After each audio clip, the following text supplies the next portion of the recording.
Hey, what's going on, everybody? It's Adrian Mason. I am back. It is Sunday, December 15th, 2013, and we are continuing Week 15's NFL action for the 2013 regular season. It's Week 15, so we've only got this week and 2 more weeks to go in the regular season, and there's still a lot to be decided. A lot of playoff implications in this upcoming week, and with San Diego beating Denver on Thursday, the AFC playoff picture has just become a lot more muddled than at any point in time in the last couple years. Basically, Denver had a chance to not only win and get some help to clinch their division, they could have won, got some help, and clinched home field. But now they're going to just have to pray that New England slips up this week. And if you, I'm going to give my picks, and if you're a Broncos fan, you might like what I'm going to say. But as I do my picks, there are certain teams that actually have opportunities to either clinch a playoff berth, clinch their division, or clinch home field advantage, or all the above. So without further ado, let's get started. Last week went 14-2. Best week ever so far. So, Washington at Atlanta. We all know what's going on with the Redskins, the most dysfunctional team. They have pushed the New York Jets aside as the circus of the National Football League, and I don't see Shanahan being the head coach there much longer. I think it's become a pissing contest between him and Dan Snyder. This man actually deactivated RG3 for the rest of the season, which is the most pathetic thing I've ever heard and ever witnessed in my entire life. I mean, he's done this before with Donovan McNabb.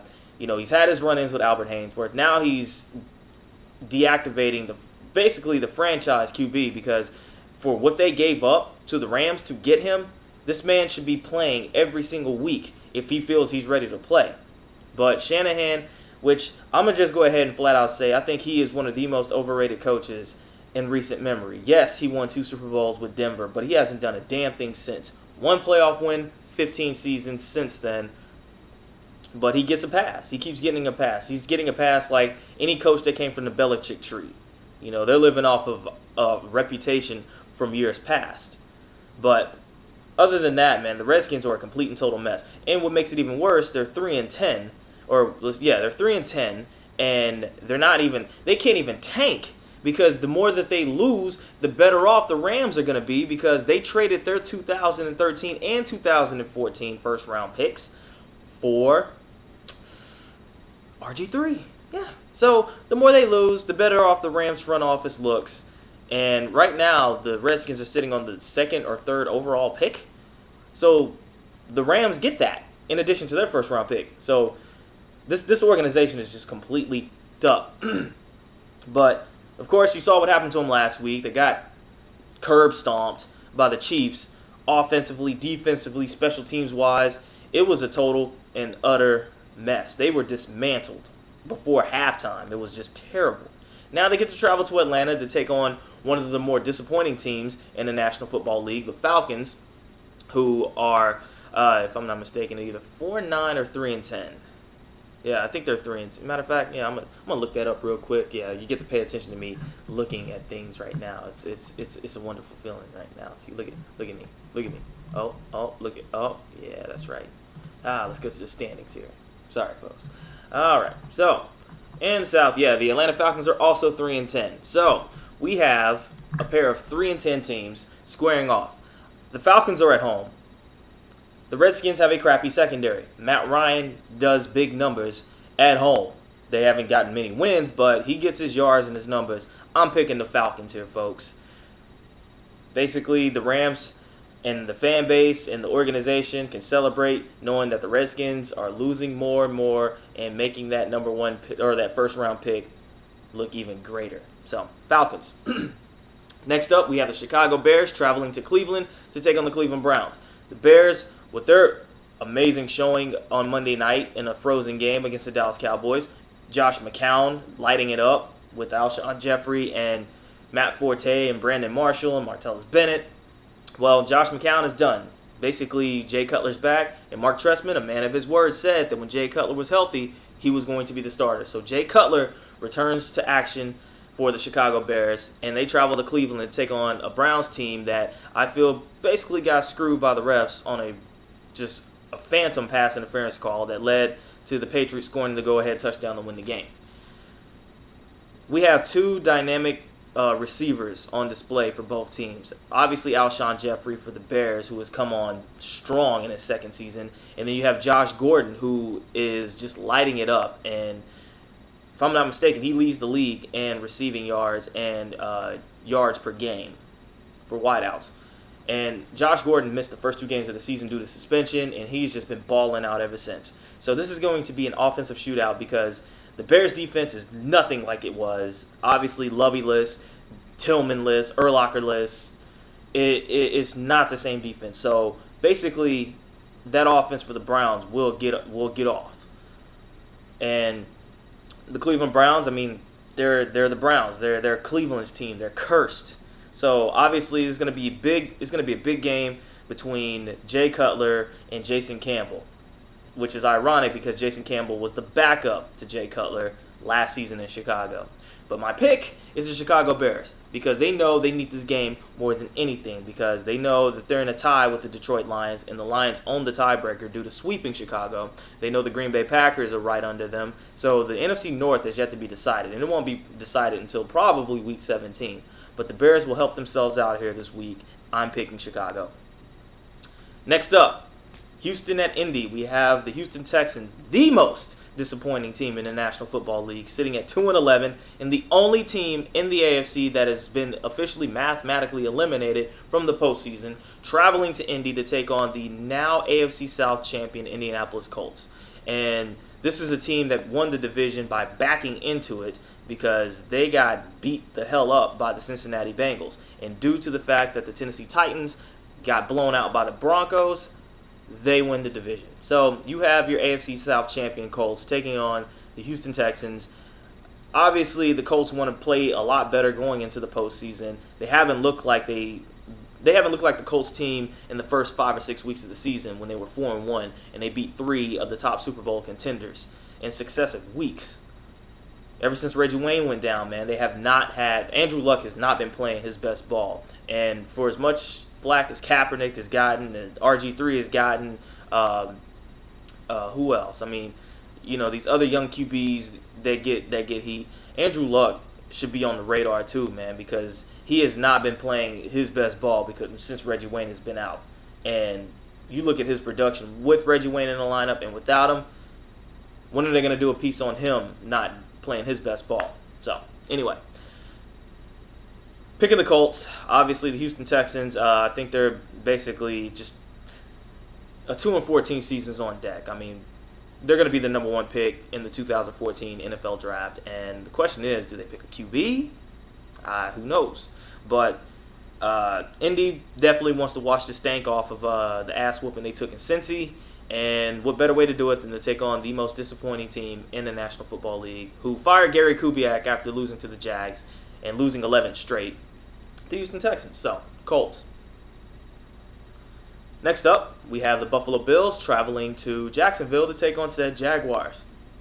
Buffalo Bills went to Tampa Bay and got beat up, and they traveled to Jacksonville, who beat the Houston Texans, who swept the Houston Texans. Wow, shocker. Like I said, who would have thought that the Jacksonville Jaguars would have turned their season around? Yes, they're 5-9, or yes, they're 4-9, but you know what I mean.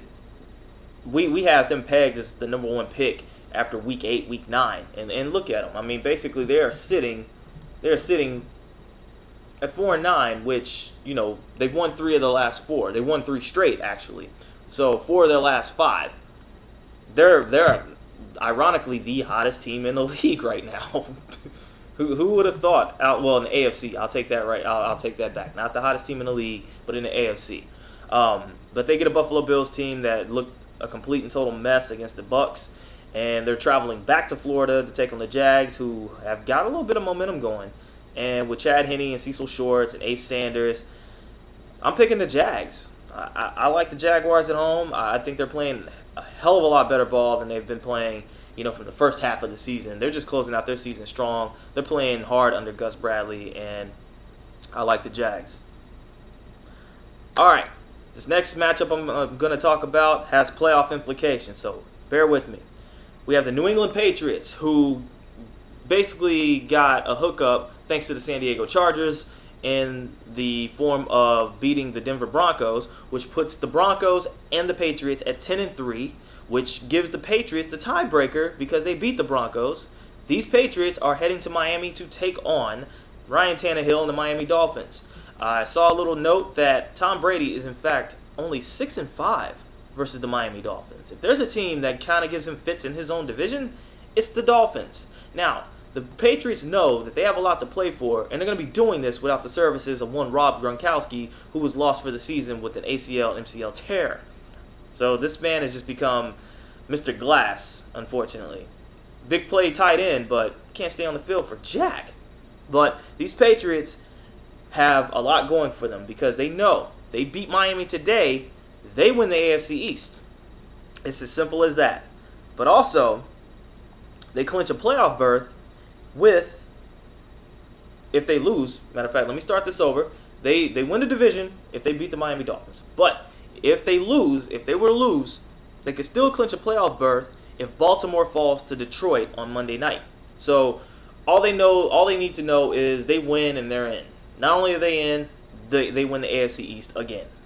So they know they have a lot to play for. But the Miami Dolphins also have a lot to play for. They are in the thick of the AFC playoff race. Right now you have the Broncos, the Patriots, the Colts, and the Bengals sitting in the 4 seeds. And then you have, who else? Who is it? Yeah, you have Miami and Baltimore. I mean, basically, those are the 2 teams that have the 5th and 6th seeds in their hands right now. So they know they cannot afford to slip up. And I'm picking Miami in the upset. Yes, that's right. Like I said, New England, Tom Brady is 6-5 versus Miami. Miami played New England tough the first time they played them. It was in New England. New England has to travel to Miami. Miami's playing some very strong ball.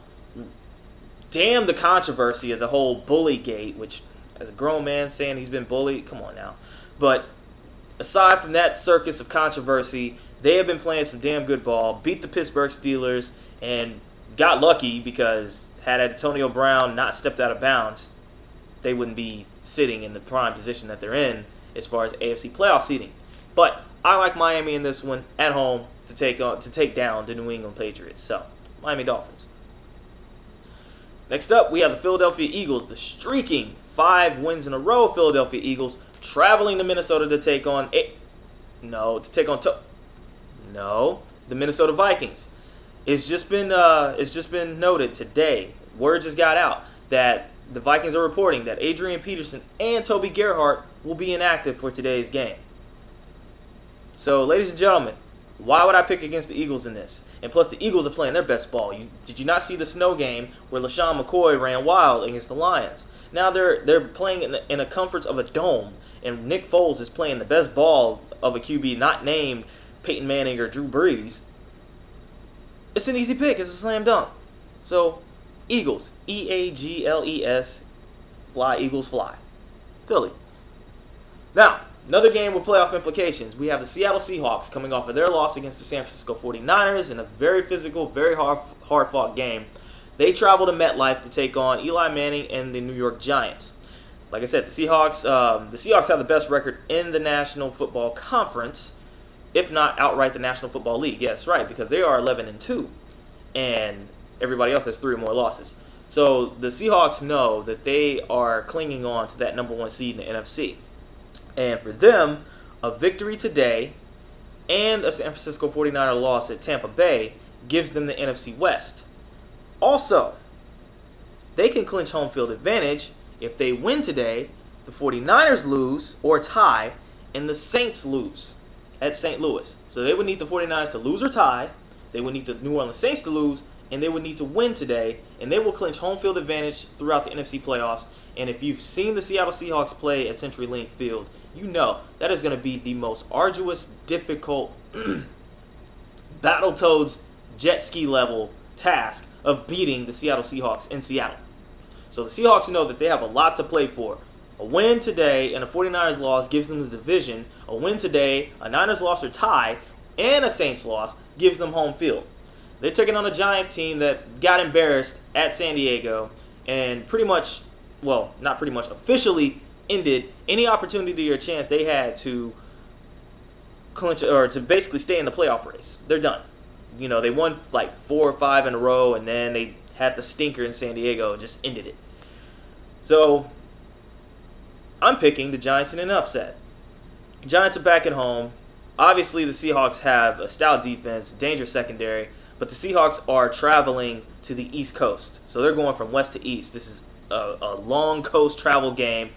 So they could be dealing with a lot of jet lag. They can come out sluggish. And this works to the Giants' advantage because they're used to East Coast. They're used to their East Coast time zone. And they're used to playing, 1 o'clock games, Eastern Standard Time. So it's going to be a hard-fought game. It's not going to be the blowout that a lot of people perceive it's going to be. And I like the Giants in this one for my biggest upset of the day. Next up, same team I was just talking about earlier, the San Francisco 49ers, coming off of their victory against the Seattle Seahawks, big game. They travel to Tampa Bay to take on Mike Glennon and the Tampa Bay Buccaneers. Now, this game is interesting for the simple fact that Deshaun Golson, who was the 49ers All-Pro safety last season, decided he wanted bigger money, so he traveled to Tampa Bay to join Darrelle Revis in that secondary. And so it's a bit of a reunion, to say the least. The 49ers know that they have to win to keep a firm grip on that number 6 playoff seed. Now, they can do themselves a favor here with the win, but also they can get a little help and clinch a playoff spot this week. If they win today, they would need Arizona to lose, and they would need Dallas to lose or tie today. Or they would need Arizona to lose, and they would need Philly to lose or tie. So the 49ers can do themselves some favors here. Obviously, the Buccaneers are playing some strong ball as of late under Greg Schiano, which is crazy given everything that was going on for them at the beginning of the season.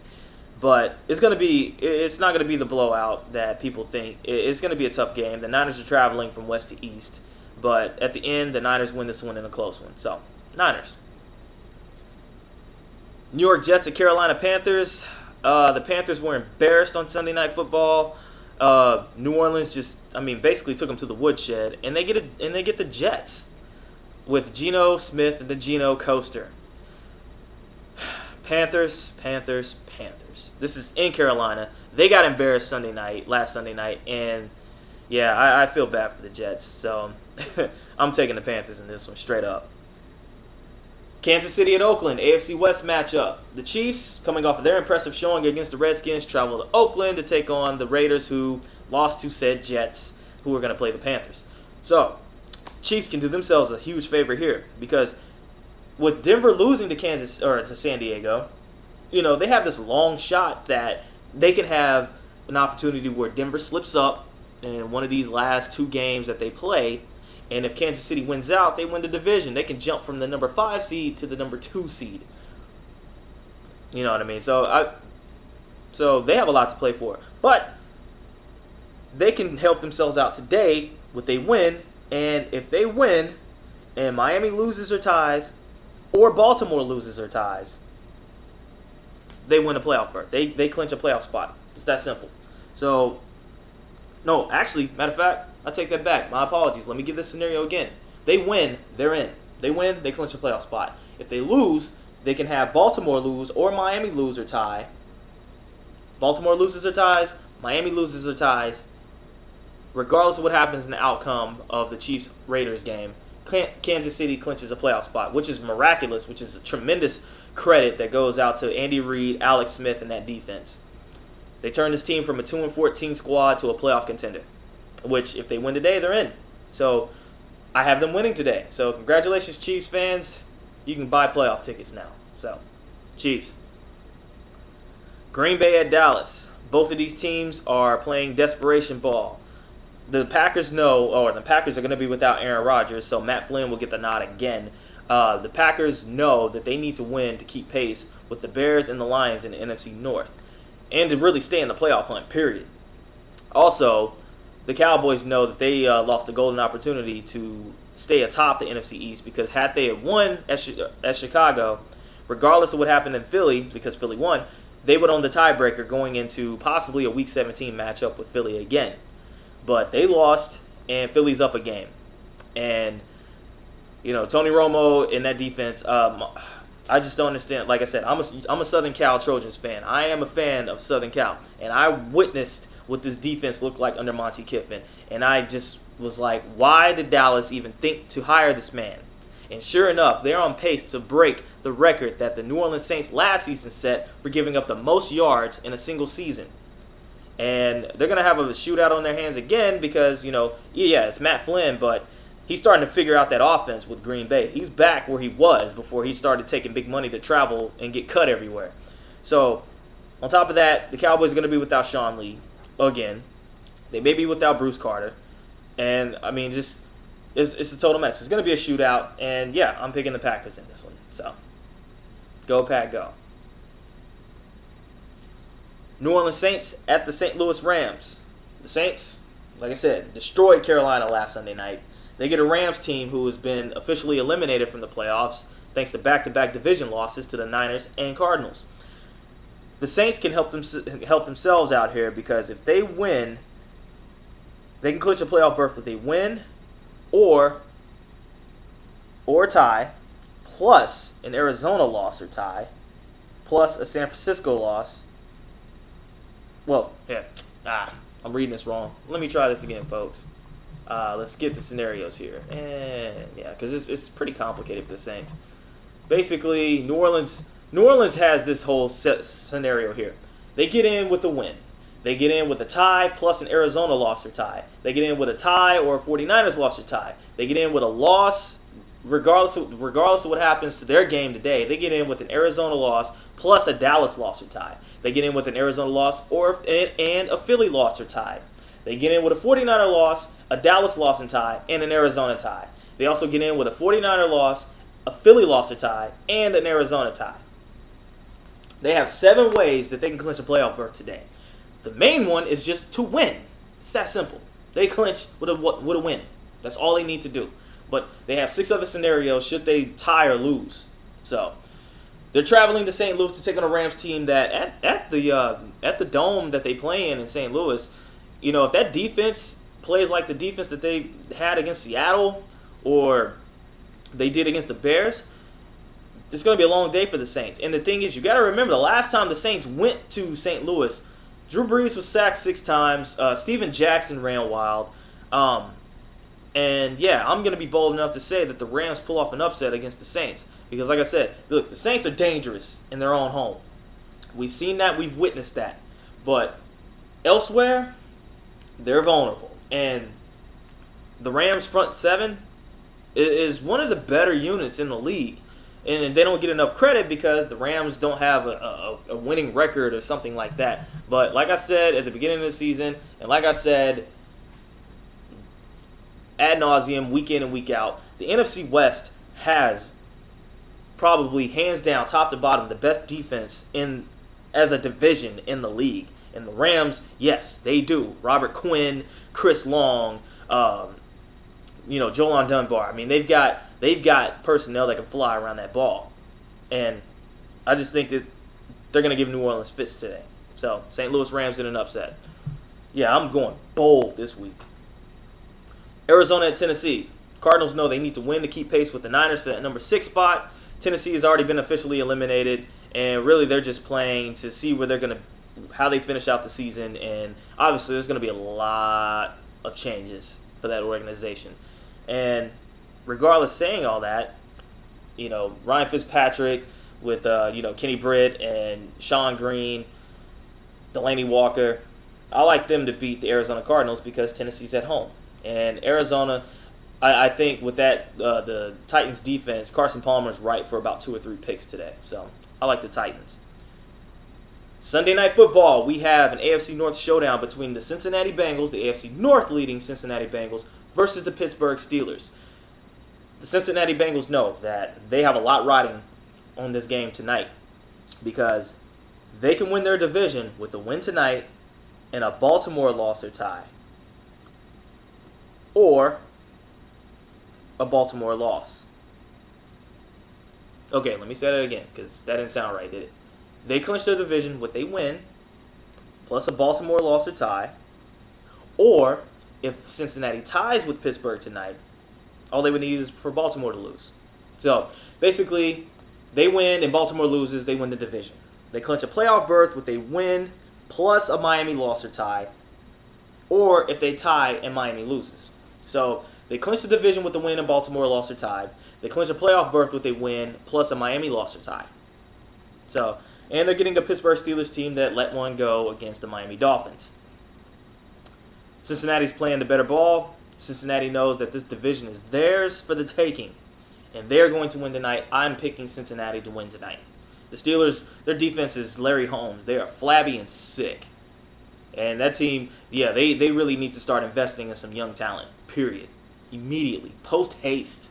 So, I like Cincinnati. Finally, we have our Monday night matchup between the Baltimore Ravens and the Detroit Lions. The Ravens coming off of that amazing, thrilling come-from-behind victory against the Vikings last week. And you have the Detroit Lions coming off of their ugly loss to the Philadelphia Eagles last week.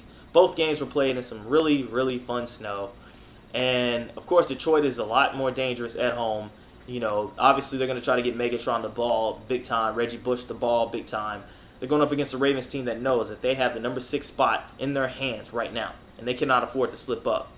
And, yes, regardless of Detroit playing their best ball in Ford Field, I'm going with Baltimore in this. I think Detroit's secondary is really suspect, and Flacco is not going to waste time going deep on these Lions, big time. So, those are my picks, folks.